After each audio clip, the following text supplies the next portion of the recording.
want to? I guess we could go ahead and jump into the Scream 6. You know, Scream 6. The news dropped. I think I want to say, I'm just guessing, like Wednesday-ish, somewhere around there, Tuesday. I don't know. That Hayden Panettiere was coming back, and my knee-jerk reaction was, "Oh, should I go ahead and like record a video and get it out?"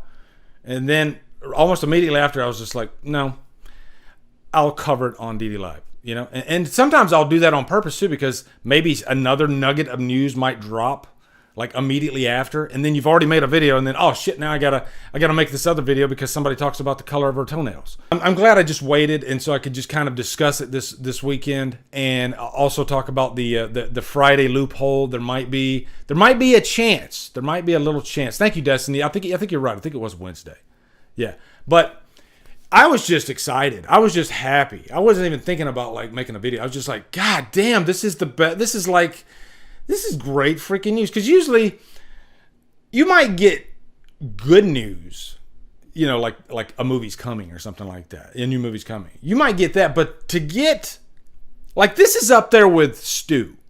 Like if they announced that Stu was coming back, this to me, and let me know if I'm wrong here, but this is as big as that, you know, because Kirby is easily one of the most beloved characters in the franchise outside of, you know, the big three, Sydney, Gale, and Dewey. I probably like her better as much as Sydney.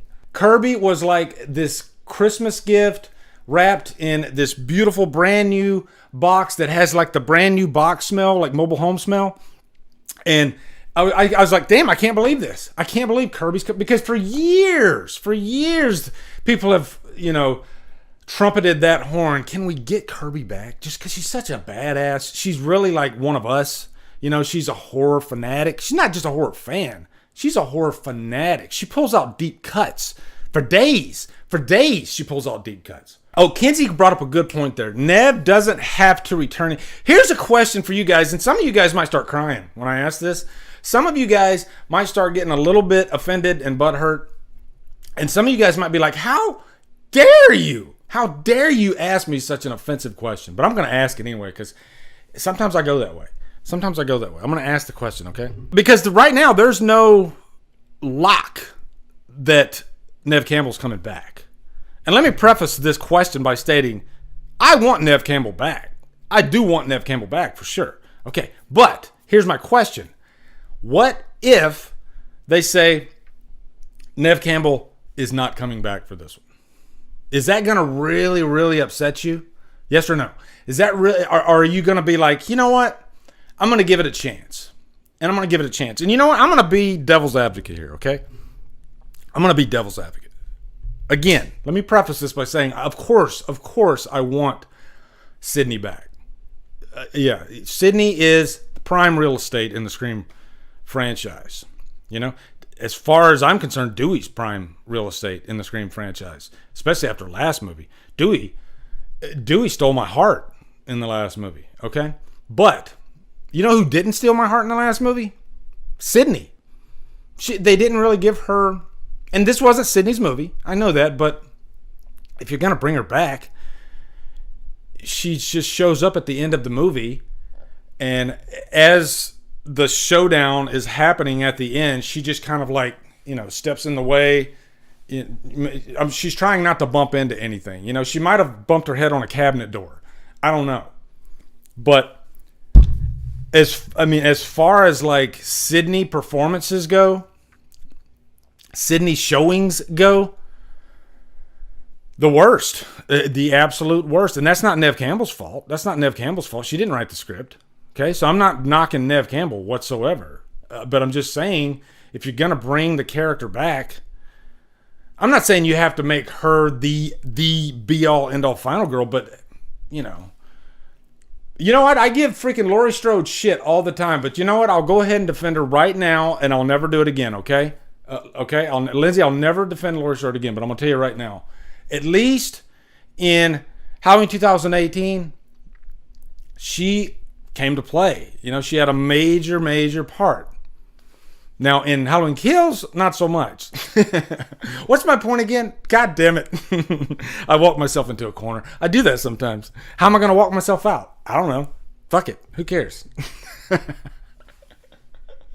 God, you freaking squirrely son of bitches. I swear to God. You guys just sat there and you let me walk myself right into that storm too, didn't you? Didn't you? Answer me. God damn it. Answer the question, Claire. What's that movie from? What's that line from? All right. Let's take a look at this story for Scream 6. And I'm going to tell you right now, guys, I'm a casual Scream fan. That's not a bad thing. I enjoy Scream movies. If they come out, I go see them day one. I have a good time. I have a good time with a Scream movie, okay? And I like that there's nothing like a Scream movie. They are their own product, and that's great. That's freaking great, you know? I like that all the movies are watchable. For sure, watchable. I think the last movie was a step down. That's my personal opinion. So my mindset for this new Scream movie was, I'll go see it, you know? But I'm not, going out in my backyard doing cartwheels or backflips, I'll go see this. I'm looking forward to it. But when they announced that Hayden Panettiere is coming back, Kirby is coming back, then Papa's got a brand new bag, okay? I'm definitely excited, pumped. As a matter of fact, Scream 6 it jumped up to like probably top of my list for 2023. For sure. Kirby's back. Hayden Panettiere will officially reprise the fan favorite character. I'm still in shock by this. I'm still in shock by this. Even though they did give us a little hint, a little nugget in Scream 5 with that on the computer, I guess. A quick Easter egg in this year's Scream revealed that Scream 4 character Kirby Reed, Hayden Panettiere, survived her encounter with Ghostface, leaving fans wondering if we'd see the fan favorite character again in a sequel. It's official. Kirby will be back for Scream 6. Damn it, it feels good to read that. The Hollywood Reporter reports that Panettiere has signed on for the sequel, making her the first legacy character announced so far for the installment. Guys, that's a pretty big deal when you're outside of the main three characters. You make such a mark that I like to think that fans are a big reason why she's back. Like if there wasn't this this uproar about the character, because ever since Scream 4 came out, I've been hearing Kirby just constantly. People love the character so much. I adored the character. She's a big reason why Scream 4 is my number 3 favorite movie. It was number 2 for a long time, but she's a big part of that reason. So, yeah. Panettiere joins the previously announced returning players Melissa Barrera, Jasmine Savoy Brown, Mason Gooding, and Jenna Ortega. In the brand new movie, the Scream saga continues with 4 survivors of the Ghostface killings as they leave Woodsboro behind and start a fresh chapter. We don't know anything outside of her returning. We don't know what capacity she will be. Now, I'm just kind of brainstorming here. What do you guys think? Do you guys think that she will be the opening kill in the movie? I don't. I think, why bring her back if she's going, unless the opening kill is like legendary, is like massive. And if she is in the opening, you can't, now spoilers if you haven't seen Scream 5, but you can't do a repeat of Scream 5 and have her live like Jenna Ortega did in Scream 5. So I think it could be like a Nancy Thompson type thing where maybe she comes back into town and, Kirby could be like the new Alice. Think about this. She could be like the new Alice in Nightmare on Elm Street. Remember how Alice kind of took the reins? The baton was passed to her in part 4. And so she was part 4 and 5. That could be Kirby. Like Kirby could be a major player in this, Even saving the day. I do think her role is going to be quite substantial, actually, just because people love her so much. I'm looking forward to like the banter, the witty banter that she comes, and she's probably going to be talking about the new age of horror. She might even be talking about, and I'm sorry if I offend anybody, but Elevated. She might even be talking about Elevated, because Scream 5 kind of coined that term. I mean, that was the first time I ever heard it. So they're probably going to carry it forward. And I can see Kirby trashing the shit out of elevated horror. And in that moment, even though I like some of those type movies, art house horror movies, it would be fun to watch Kirby kind of go back and forth with Jenna Ortega's character. What is Jenna? You got Sam, and what's her sister? What's her name in the movie, guys? Let me know, because I forgot. Just imagine that. Just imagine those two going back and forth with each other. Oh my God, yeah, she's definitely sassy as fuck. It would be awesome. It would be so damn awesome. Ernie Bird, I would like if Kirby stopped watching horror films after 4, and Mindy has to update her.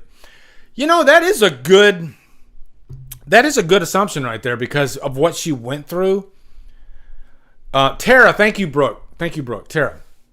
Because of what she went through in 4, I don't know. Would that be enough to make somebody stop watching horror movies? Maybe. And I'm just brainstorming here, guesstimating, but as much as Kirby loved the genre, she didn't just like horror. It was like her life. She was like one of us. A lot of us here, horror is our life, okay? Every day we breathe horror. I walk into this room, even when I'm not recording, I will literally walk up to this room and just stare for a little bit. It's almost like it's like a form of meditation. Like sometimes I will literally stand up here, stand in the center of my room, and just like Batman in the Batcave, and the bats are just like flying. The horror shit starts flying at me in my mind, in my brain.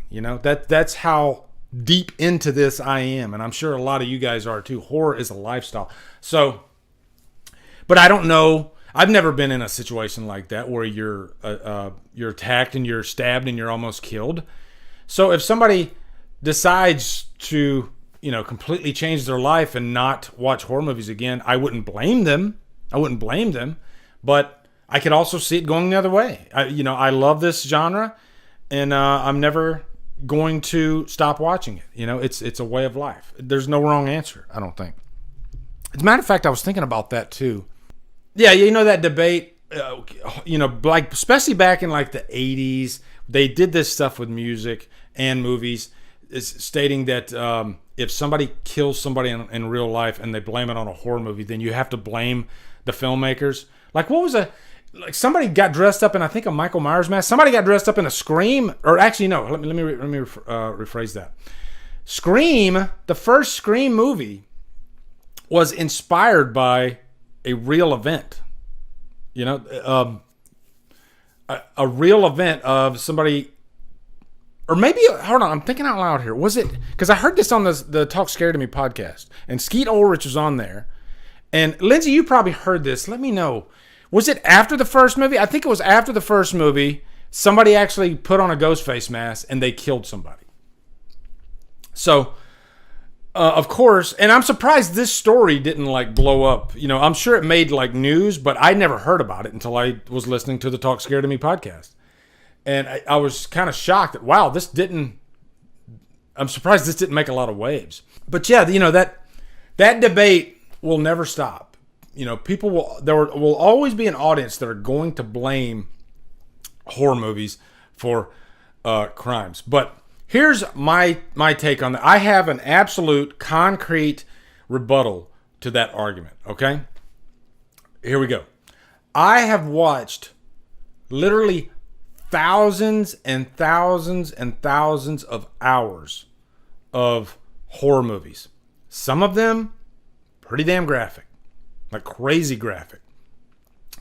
Not once have I ever in my life thought about not only killing somebody, but I don't even like hurting people. It's just not in my, I'm sure some people, okay, let me rephrase that. There have been moments in my life where I wanted to hurt somebody, okay? I will say that, but I didn't want to kill them. I've never wanted to kill anybody. I think killing and hurting are two completely different things. And I will say this, when I did want to hurt somebody, horror had nothing to do with it, okay? You know, they were just a fucking asshole, and that's what had to do with it. So that's my rebuttal. I've literally watched thousands of hours of horror movies. Never once have I wanted to kill somebody. Never once. It's never inspired me to kill somebody. No. So I don't think horror causes people to do that. I think their upbringing, their background, or lack thereof causes people to, you know, some people are just born, like Michael Myers. You know, it's a fictional character, but you know what I'm saying. Some people are born with that DNA, you know? I didn't even plan on talking about this, but here we go. Now, I will say outside of Kirby, I'm still really looking forward to Tara and Sam. I think there's more to their story to be explored. And, you know, if anything, they were the two characters that I was really interested in Scream 5. It was everybody else that I just didn't care about at all. You know, I hate to say this, guys, but Discount Randy, I just, and the brother and sister, what were they, the nephew and niece of Randy? They did absolutely nothing for me. Absolutely nothing. I don't even remember their names, you know? And usually, if a movie makes a mark on me, if a character makes a mark, I'm going to remember their name. Like when I saw the first Scream, I walked out of that movie knowing every freaking character's name. There's just something about some of the characters in Scream 5 that just did nothing for me. And also, it just kind of felt like they were trying to retread what was done before and what was done a lot better.